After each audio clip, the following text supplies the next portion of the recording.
प्रधानमंत्री नरेंद्र मोदी रविवार को बेंगलुरु के दौरे पर रहे, जहां पर उन्होंने एक विशाल जनसभा को संबोधित किया। इस दौरान उन्होंने कांग्रेस और डीएमके के रिश्तों को लेकर तीखा बयान दिया।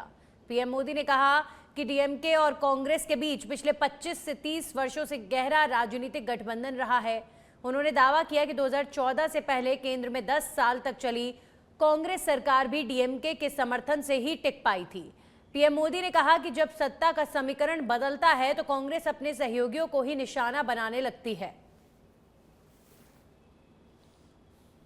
कांग्रेस की पहचान आज एक परजीवी पार्टी की बन गई है और इसलिए वो पहला मौका मिलते ही अपने साथियों के साथ भी विश्वासघात करती है और इसलिए ही कहा जाता है कि कोई ऐसा सगा नहीं जिसे कांग्रेस ने ठगा नहीं। अभी तमिलनाडु में ही देखिए, 25-30 साल से कांग्रेस का डीएमके के साथ घनिष्ठ संबंध था। डीएमके के साथ गठबंधन ने कितनी ही बार कांग्रेस को संकटों से बाहर निकाला और 2014 के पहले 10 साल उनकी जो सरकार थी वो भी डीएमके के कारण टिकी थी। लेकिन क्या हुआ, जिस डीएमके के साथ 25-30 साल का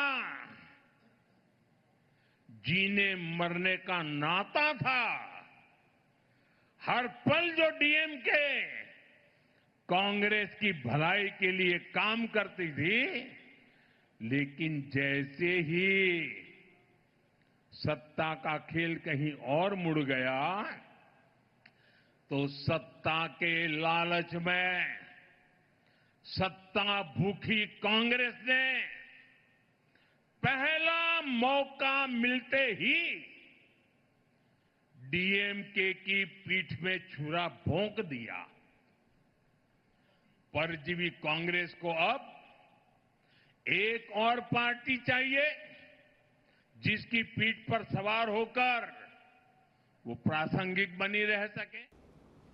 वहीं जयपुर से खबर है, जहां पर प्रदेश में गर्मी का कहर जारी है। पिछले 24 घंटों में मौसम मुख्यतः शुष्क रहा। कई जिलों में हीटवेव और उष्ण रात्रि की स्थिति दर्ज। बाड़मेर सबसे गर्म, अधिकतम तापमान 45.7 डिग्री सेल्सियस दर्ज किया गया है। वहीं सीकर के फतेहपुर में न्यूनतम तापमान 20.9 डिग्री सेल्सियस रिकॉर्ड किया गया है। मौसम विभाग ने आने वाले दिनों में भी तेज गर्मी की चेतावनी जारी की है। तो कई जिलों में हीटवेव और गर्म रातों की स्थिति दर्ज की जा रही है। बाड़मेर राजस्थान में सबसे ज्यादा गर्म, अधिकतम तापमान 45.7 डिग्री सेल्सियस दर्ज किया गया है। सीकर के फतेहपुर में न्यूनतम तापमान 20.9 डिग्री सेल्सियस रिकॉर्ड किया गया है। मौसम विभाग ने आने वाले दिनों में भी तेज गर्मी की चेतावनी जारी की है।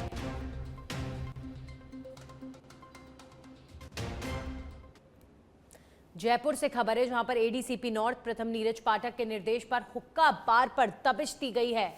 आमेर थाना क्षेत्र में डीएसटी टीम द्वारा की गई कार्रवाई। आमेर बाग में चल रहे अवैध हुक्का बार पर शिकंजा कसा गया है। मैनेजर अखिलेश राय को गिरफ्तार किया गया। संचालक नितिन के खिलाफ भी मुकदमा दर्ज किया गया है और मौके से 4 हुक्का और तंबाकू उत्पाद बरामद किए गए हैं। डीएसटी और आमेर थाना पुलिस की संयुक्त कार्रवाई देखने को मिली है, जहां पर एक हुक्का बार पर दबिश दी गई है और 4 हुक्का और तंबाकू के उत्पाद बरामद किए गए हैं। हुक्का का सेवन करवाना अपने किसी कस्टमर को ये पूरी तरीके से बैन है। आप कोई हुक्का बार अपने रेस्टोरेंट में संचालित नहीं कर सकते हैं, लेकिन फिर भी कुछ लोग कानून व्यवस्था को ठेंगा दिखाते हैं, पुलिस से डरते नहीं हैं और धड़ल्ले से इस तरह के हुक्का बार चलाते हैं। लेकिन अब आमेर थाना पुलिस और डीएसटी की टीम ने संयुक्त कार्रवाई की है। आमेर बाग में चल रहे अवैध हुक्का बार पर शिकंजा कसा गया है और मैनेजर अखिलेश राय को गिरफ्तार किया गया है। साथ ही साथ हुक्का बार का संचालक नितिन, उसके खिलाफ भी मुकदमा दर्ज किया गया है।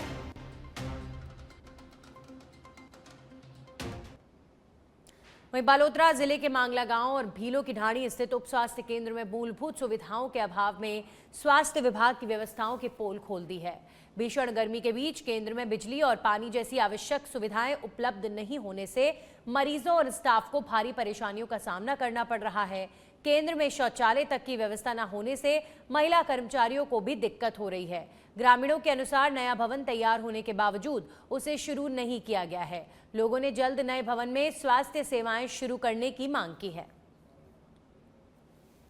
सरकार सुविधाएं तो हर जगह देती हैं, स्वास्थ्य, पानी, बिजली को लेकर, लेकिन ये उप स्वास्थ्य केंद्र जो यहाँ पर सुविधाएं मिलनी चाहिए, यहाँ के कर्मचारी यहाँ के मरीजों को टाइम टू टाइम देखते हैं, उनको हर प्रकार के जो भी ट्रीटमेंट होता है वो करते हैं, लेकिन अगर उनको कोई सुविधाएं मिलनी तो यहाँ पर नहीं हो रही है।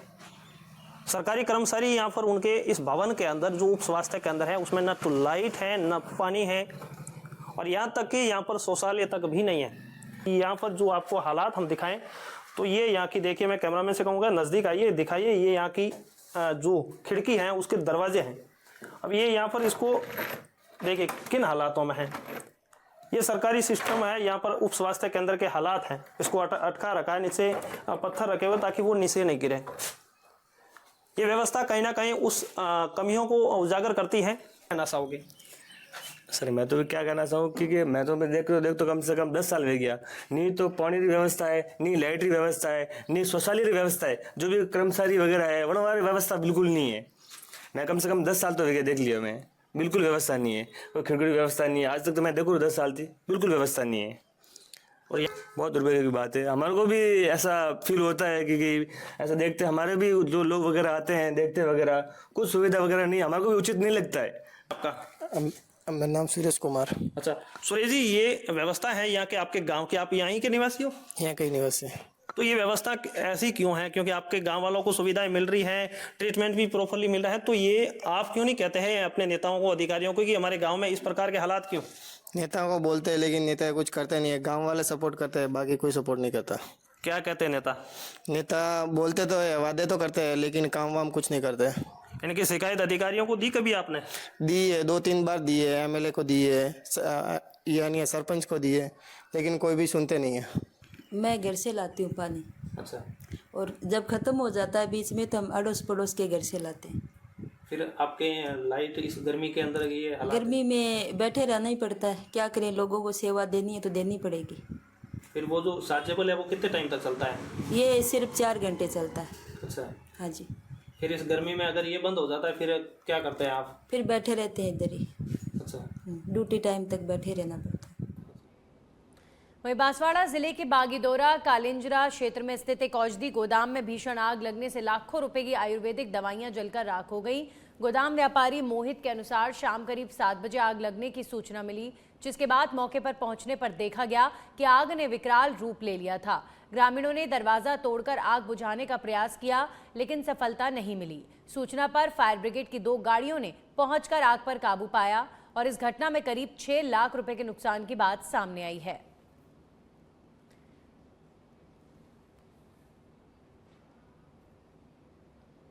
वहीं बांसवाड़ा जिला पुलिस अधीक्षक सुधीर जोशी के आंबापुरा थाने का वार्षिक निरीक्षण उनके द्वारा किया गया। निरीक्षण के दौरान थाना परिसर, कार्यालय रिकॉर्ड, शास्त्रागार, मालखाना, लॉकअप, कंप्यूटर कक्ष, HM कार्यालय और स्वागत कक्ष का गहन निरीक्षण कर व्यवस्थाओं की समीक्षा की गई। एसपी ने विभिन्न रजिस्टरों की जांच करते हुए रिकॉर्ड को सुव्यवस्थित एवं अद्यतन रखने के निर्देश दिए हैं। उन्होंने शस्त्रों की सुरक्षा और नियमित रखरखाव सुनिश्चित करने समेत मालखाने में जब्त सामानों को सुरक्षित रखने तथा लॉकअप और मैस व्यवस्था में आवश्यक सुधार के निर्देश दिए। साथ ही FIR एवं परिवादों के त्वरित और गुणवत्तापूर्ण निस्तारण पर विशेष जोर दिया गया। एसपी ने थाना स्टाफ से संवाद कर उनकी समस्याएं सुनी और समाधान का आश्वासन दिया। उन्होंने पुलिस कार्मिकों को अनुशासन, संवेदनशीलता और आमजन के साथ बेहतर समन्वय बनाए रखते हुए कानून व्यवस्था कायम रखने के निर्देश दिए हैं। निरीक्षण के दौरान थानाधिकारी निर्भय सिंह राणावत समेत थाना स्टाफ मौजूद रहा।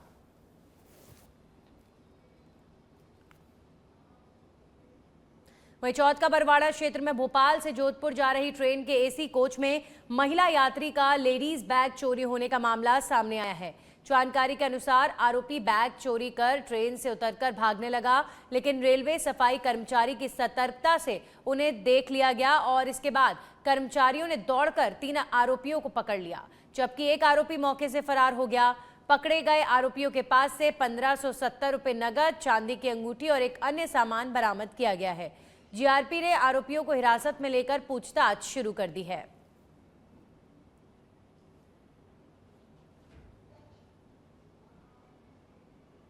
प्रदेश में बढ़ते साइबर अपराधों पर लगाम कसने के लिए राजस्थान पुलिस द्वारा चलाए जा रहे ऑपरेशन म्यूल हंटर के तहत डूंगरपुर की चितरी थाना पुलिस को बड़ी सफलता हाथ लगी है।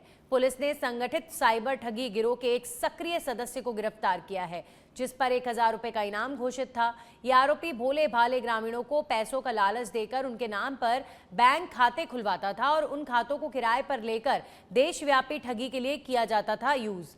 डूंगरपुर जिले के चितरी थाने के सीआई रतनलाल जटिया ने ये जानकारी दी है कि 18 अप्रैल 2026 को साइबर सेल से प्राप्त जानकारी के आधार पर बैंक ऑफ महाराष्ट्र डूंगरपुर के एक संदिग्ध खाते की जांच की गई। ये खाता भरतलाल के नाम पर था और जांच में ये सामने आया कि इस अकेले खाते के विरुद्ध देश के विभिन्न राज्यों जम्मू कश्मीर, महाराष्ट्र, मध्य प्रदेश, गुजरात, कर्नाटक, केरल आदि से कुल 14 ऑनलाइन शिकायतें दर्ज थीं। एसपी के निर्देश पर गठित विशेष टीम ने तकनीकी इनपुट के आधार पर उदयपुर, डूंगरपुर और गुजरात के विभिन्न शहरों में दबिश दी और काफी प्रयासों के बाद आरोपी महावीर सिंह को गिरफ्तार किया गया। गिरफ्तार आरोपी पर एसपी डूंगरपुर की ओर से 1000 रुपए का इनाम भी घोषित था। फिलहाल पुलिस आरोपी से पूछताछ कर रही है, वहीं फरार घनश्याल कलाल की तलाश जारी है। संगठित साइबर ठगी के प्रकरण में मानसिक अभियुक्त महावीर सिंह पिता दिलीप सिंह राठौड़ निवासी बासिया को काफ़ी प्रयासों के बाद गिरफ्तार किया गया है। प्रकरण के अनुसंधान से पाया गया कि अभियुक्त महावीर सिंह गांव के भोले भाले विशेषज्ञ लोगों को बैंक खाता खुलवाने का लालच देकर उनसे खाता खुलवाकर उनके खातों की बैंक डायरी, पासबुक और एटीएम, नेट बैंकिंग पासवर्ड व उससे लिंक मोबाइल सिम प्राप्त कर उक्त सभी दस्तावेजों को साइबर ठगी करने वाले गिरोह के सदस्यों को उपलब्ध करवाता था। उक्त अपराधी की काफ़ी तलाश कर गिरफ्तार किया गया है, जिससे प्रकरण के संबंध में अनुसंधान किया जा रहा है। खबर अजमेर से। जिले के भिनाई क्षेत्र के बड़ली गांव में अवैध अतिक्रमण हटाने की मांग को लेकर चल रहा धरना अब उग्र हो गया है। प्रशासन द्वारा कार्रवाई नहीं किए जाने से नाराज ग्रामीण तेजेंद्र सिंह राठौड़ पानी की टंकी पर चढ़कर विरोध प्रदर्शन कर रहे हैं। उनका कहना है कि जब तक अतिक्रमण नहीं हटाया जाएगा वे नीचे नहीं उतरेंगे। युवक की टंकी पर चढ़ने के बाद भी प्रशासन करीब आधे घंटे तक मौके पर नहीं पहुंचा, जिससे ग्रामीणों में आक्रोश और बढ़ गया। लोगों ने प्रशासन पर लापरवाही का दबाव में कार्रवाई न करने के आरोप भी लगाए हैं। तो अजमेर के भिनाई में प्रशासन की देरी की वजह से ग्रामीणों में काफी ज्यादा आक्रोश, अतिक्रमण हटाने की मांग को लेकर धरना और ज्यादा उग्र हो गया है। ग्रामीण अंचलों में आज भी प्रकृति के संकेतों के आधार पर मौसम का अनुमान लगाने की परंपरा जीवित है। ग्राम पटपरीपुरा में इन दिनों टिटहरी पक्षी के अंडों को लेकर ग्रामीणों के बीच मानसून को लेकर खास चर्चा बनी हुई है। ग्रामीण इसे आने वाली वर्षों के संकेत के रूप में देख रहे हैं। जानकारी के अनुसार गांव में ओम प्रकाश शर्मा के बाड़े में ऊंचाई वाली जगह पर टिटहरी पक्षी के 4 अंडे मिले हैं। इनमें से 3 अंडे एक साथ रखे हुए हैं, जबकि चौथा अंडा थोड़ी दूरी पर है। ग्रामीण मान्यता के अनुसार 3 अंडों का एक साथ होना लगातार 3 महीनों तक अच्छी बारिश का संकेत माना जाता है। गांव के 90 वर्षीय बुजुर्ग खरजीत शर्मा मुदगल ने ये जानकारी दी है कि पुराने समय में लोग प्रकृति और पक्षियों की गतिविधियों को देखकर मौसम का अंदाजा लगाया करते थे। उनका कहना है कि यदि टिटहरी ऊंचाई वाली जगह पर अंडे दे तो उसे अधिक बारिश का संकेत माना जाता है। ग्रामीणों का मानना है कि इस बार मानसून अच्छा रहने की संभावना है। खेतों में अच्छी बारिश की उम्मीद से किसानों के चेहरों पर उत्साह और खुशी देखने को मिल रही है। गांव में आज भी प्रकृति से जुड़े ऐसे पारंपरिक संकेत लोगों के बीच विश्वास और उत्सुकता का विषय बने हुए हैं।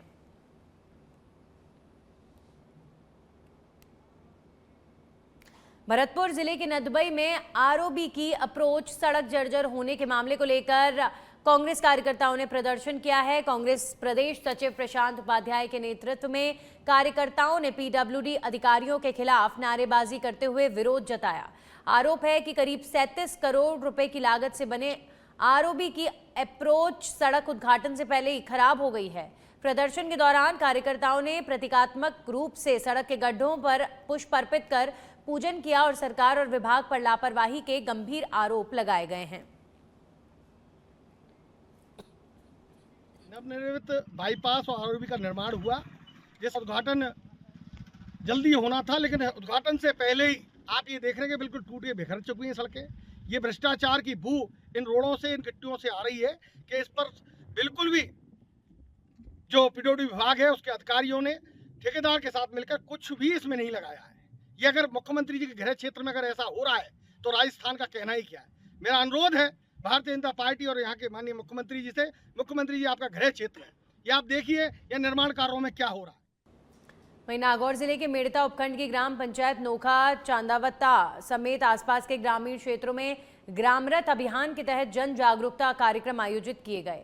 आधुनिक सुविधाओं से सुसज्जित ग्राम रथों और कला जत्थों ने लोकगीत, नुक्कड़ नाटक और सांस्कृतिक प्रस्तुतियों के माध्यम से ग्रामीणों को राज्य सरकार की विभिन्न योजनाओं की जानकारी दी है। इस दौरान कृषि, पशुपालन, रोजगार और सामाजिक सुरक्षा से जुड़ी योजनाओं को सरल तरीके से समझाया गया। एलईडी स्क्रीन पर लघु फिल्में भी प्रदर्शित की गई। ग्रामीणों ने इस पहल की सराहना करते हुए इसे उपयोगी और प्रभावी बताया।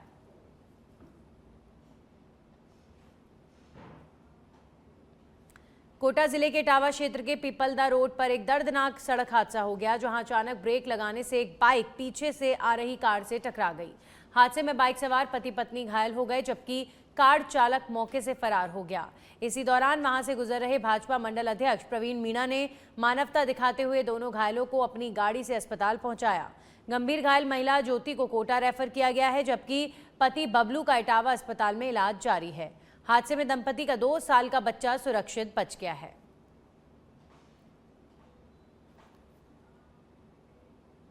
सीकर जिले के श्रीमाधोपुर शहर की बालाजी विहार कॉलोनी में पिछले 2 माह से गंदे और बदबूदार पानी की सप्लाई होने से लोगों में भारी आक्रोश है। स्थानीय निवासियों का आरोप है कि सीवरेज कार्य के दौरान पाइपलाइन क्षतिग्रस्त होने के बाद से घरों में सीवरेज मिला दूषित पानी पहुंच रहा है। स्थिति यह है कि लोग इस पानी का उपयोग पीने तो दूर घरेलू कार्यों में भी नहीं कर पा रहे हैं और टैंकरों पर निर्भर हैं।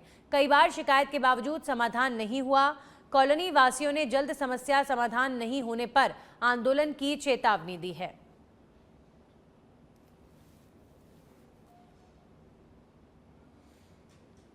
झुंझुनू जिले के सुल्ताना कस्बे में चिड़ावा रोड पर गैस एजेंसी के सामने 2 बाइकों की आमने सामने टक्कर हो गई, जिसमें 4 युवक घायल हो गए। हादसे के बाद मौके पर अफरा तफरी मच गई और ग्रामीणों की मदद से सभी घायलों को एम्बुलेंस द्वारा अलग अलग अस्पतालों में भर्ती कराया गया, जहां उनका इलाज जारी है। जानकारी के अनुसार दोनों बाइकें चिड़ावा से सुल्ताना की ओर आ रही थी, तभी ये दुर्घटना हुई। घटना सीसीटीवी कैमरे में कैद हो गई है। सूचना पर पुलिस मौके पर पहुंची और मामले की जांच शुरू कर दी गई है।